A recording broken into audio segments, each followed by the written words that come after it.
museum and supported by Higher Education Leadership Academy of the Ministry of Education, Government of Malaysia. I warmly welcome all foreign delegates. I'm conscious some of you have had to travel a long distance to get here. I plead forgiveness for my any shortcomings on our part. We hope you comfortably accommodated in the new return home safe and sound.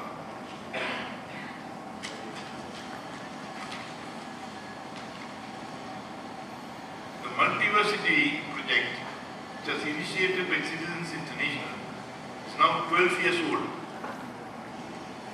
Our first conference was held in 2002. Significantly, 3 of our last conferences, including this one, have been supported by academics.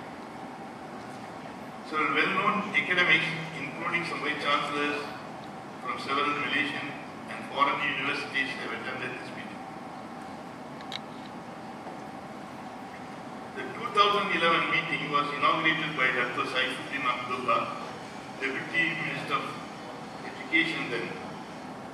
The 2013 conference was inaugurated by Dr. Surin Pitsuan, former Secretary General of ASEAN.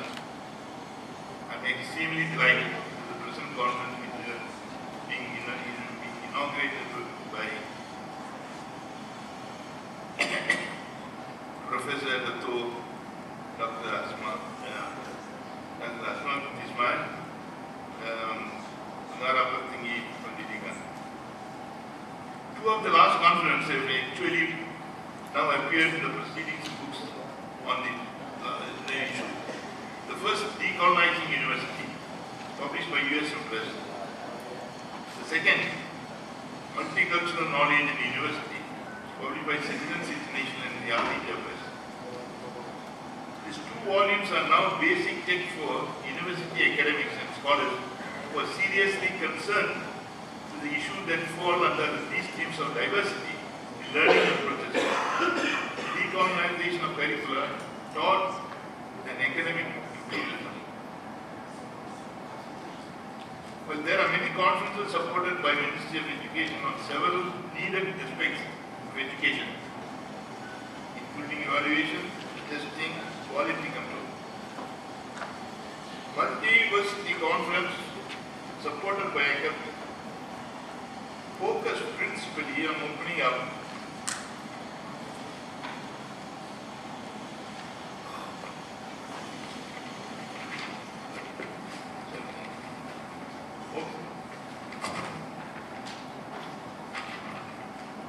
higher education curricula to conscious criticism of their content from point of view of relevance to students' concern and social needs.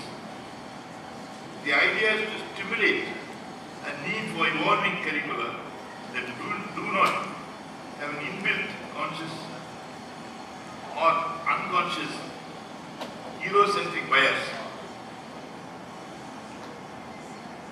If they came infected with during the period of the systems were first installed.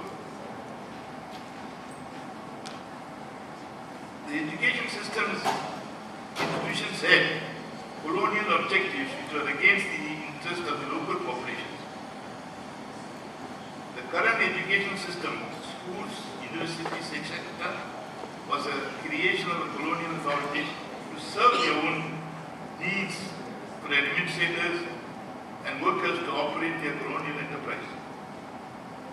It is rooted in a worldview which discards the sacred, promotes individualism, and commodifies nature and all creations, and where the pursuit of individual happiness becomes the end in itself. The effects of post-colonial democratic governments, including those of India, Iran, Malaysia, to focus modifying the subjects, not subverting or replacing them. The Multiversity project questions the important aspects of present higher education system. The continuing dependence of our coursework that originated in the West, devaluing the potential of scholars from our own countries to generate course content using their own minds and experience. This dependence is rooted in feelings of inferiority among the academics in our part of this world. They appear to always submit to the alleged superior abilities of their Western counterparts, even when it involves issues like knowledge of their own societies in which they are living, of which they have experienced, and of which their Western counterparts have no clue. This time, this perceived superiority is challenged, since it has no foundation in nature. We can deal with this pathology only by recognizing our own competence to generate theories and texts. This way, ACAP is to be again congratulated for being one of few educational agencies in the world to host such debates. The narrow focus of academic disciplines is another concern. It produces deformed, one-dimensional persons, as it does not focus on the holistic development of people. The education setting creates and promotes rivalry, disparity, inferiority, elitism, competitiveness, unthinking individuals based on utilitarian principles. It de-skills people, creates false pride, and focuses on meeting the target, passing exams, not on learning, acquiring knowledge. It also encourages parasitical, unthinking behavior. Further, education today also creates closed minds. The tendency is to reject challenges, to accept notions and play safe. For example, when the origins of science or other historical truths we took for granted as challenge, the immediate response is resistance. The system also instills seeds of hegemonic knowledge and hegemonic thinking for all pretensions of developing critical minds. It does not create inquiring, thinking, reflective or questioning minds. Creative or out of the box answers lead to low marks or to failure in exams.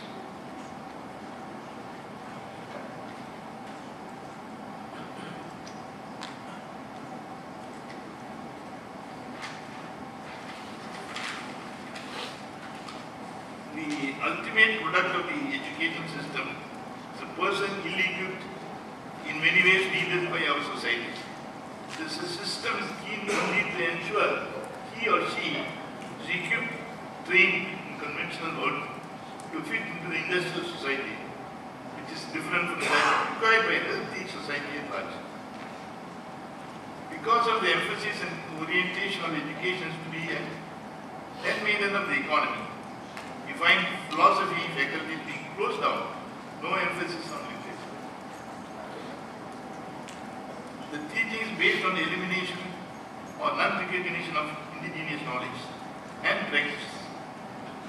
No sane person of our society would want to encourage. A farmer's son cannot remain a farmer, an artisan's son cannot continue as an artisan. It does not encourage love for nature and animals. It produces people more suited to running nuclear plants or war machines. Present-day universities are bereft of spaces for creative work, poetry, drama, singing, hands-on work, and have become atrophied in all these departments of human experience. They are dubbed as extracurricular, this impoverished society in many ways. Nowadays, children spend 2 years in preschool, 6 years in primary school, 4 years high school, and 3 to 8 years in university. More children drop out after high school without any specialized skill in a vague state to affect officers, etc. For 12 to 20 years, the children are dependent, unproductive, and a burden on the parents and state. Compare this with the traditional system in which children begin to learn skills, agriculture, craft, business. They are useful at the young age of 12. The disconnect between education and real life is an important factor contributing to juvenile delinquency, drug addiction, crimes, and other suicides. It also leads to people who are alienated, insecure, who do not see their interconnectedness with one another, resulting in social problems, environmental degradation, and wastage. Besides, in this traditional system, character development plays an important role, unlike the modern system where importance is given to exclusively the academic. In the early years of child's education, emphasis was placed on instilling ethical, spiritual, and moral values. Finally, there is a need to question inherited and imposed discipline, which may have evolved in the societies of Europe in line with the demands of the evolution of their own societies. But the value and significance of these disciplines for our societies have never been evaluated or assessed. It may be possible that many of these disciplines have to be discarded. The new one may need to be created. For example, nothing depresses students more than the stuff they have to study in sociology or political science or even anthropology. And nothing excites them more than new challenges like environment, wildlife, or nature, rehabilitation or nature rehabilitation or climate change. However, the universities are loath to change.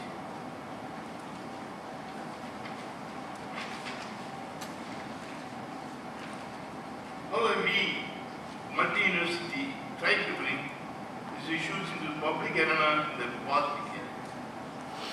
For one thing, being a small group, we have organized several international conferences bringing together scholars and academics from Asia, Africa, South America. All these conferences generated a very good energy and led to expansion of discussion of these issues among other groups. For example, we have since major discussion on the decolonization issues in Iran, where the Iranian Multiversity group organized 4 international meetings. And even in Turkey, many of the talks are now on the Multiversity website, www.multiversity.org. They are also available in TV Multiversity. This diffusion has resulted in a widespread discussion of the agenda.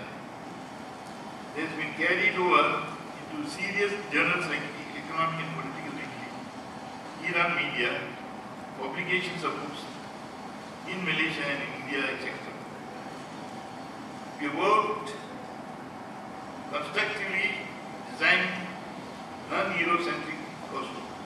For example, we have successfully put together a non-Eurocentric course on the history and philosophy of science and mathematics, and on Indian philosophy. Some of these courses have been taught. A 100% decolonized course on history and philosophy of science was granted MQM clearance and taught. This pioneering work action of ministry need to be applauded with gusto.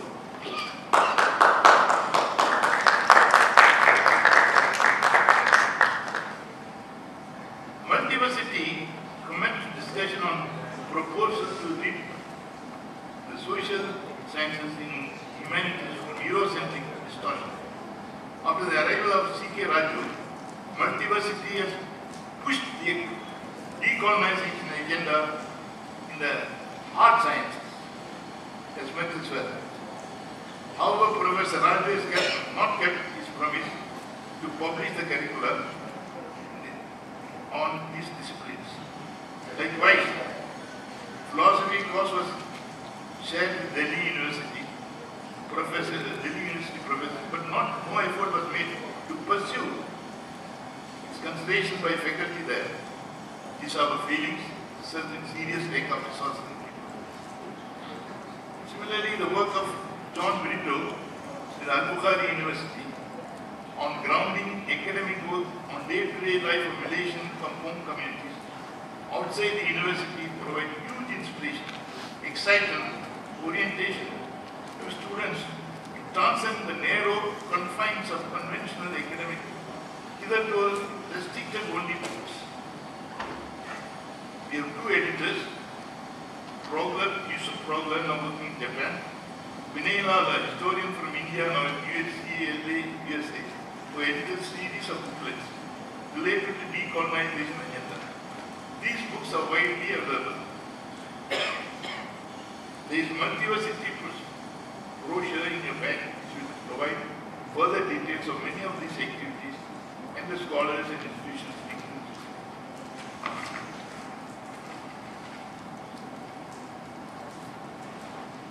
Though this conference, we seek to link the decolonial Europe group and southern perspectives, Australia, both of whom are represented here today, we warmly welcome them.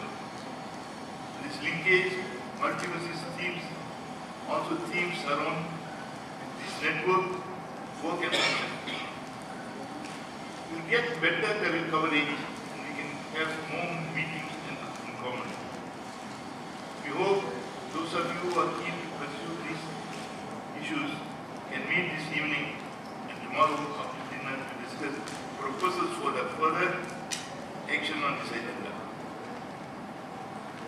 However, we cannot go much beyond raising consciousness in the manner we have done in the past. We look forward to the Iranian group arranging meetings with the Iranian educational authorities. We will try similarly in India with the Malaysian education minister himself present today. Not present, I'm sorry. So we plead for discussion on these pressing issues with the Malaysian Education Department as well. We need the support of all of you in this audience for this agenda. Finally, it may appear at the stage we have a multiversity meeting within the university. The multiversity project is meaningless without active linkage with the universities. Many universities are struggling to remain alive in the wake of large-scale student disaffection with coursework, which appears alien and punishing, and whose relevance is known sometimes not even their own teachers. Universities admit that mindless learning must be replaced by mindful learning. If universities do not encourage mindful learning, we cannot act with any other agencies in our societies.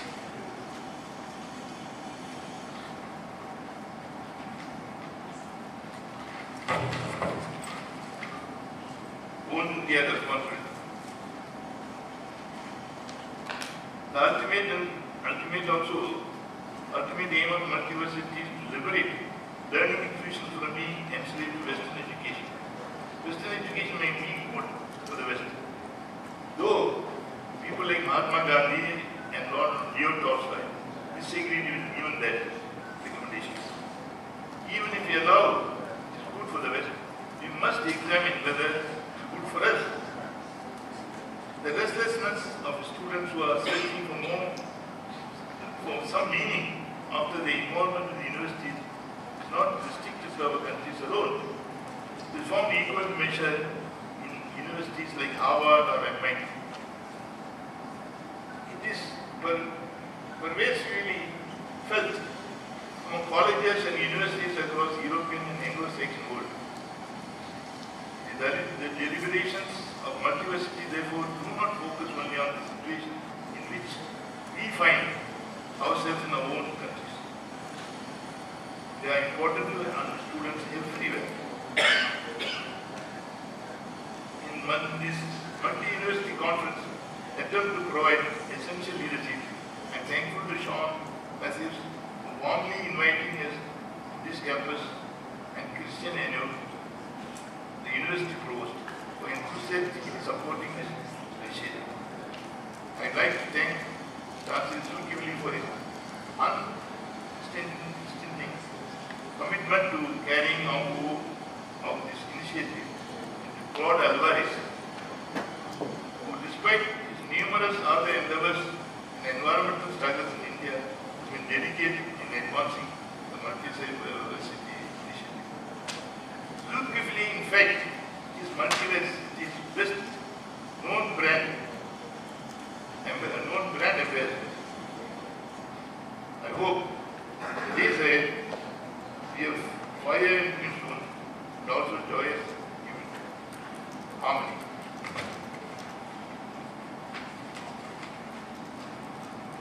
Common agreements and leave this shared agenda.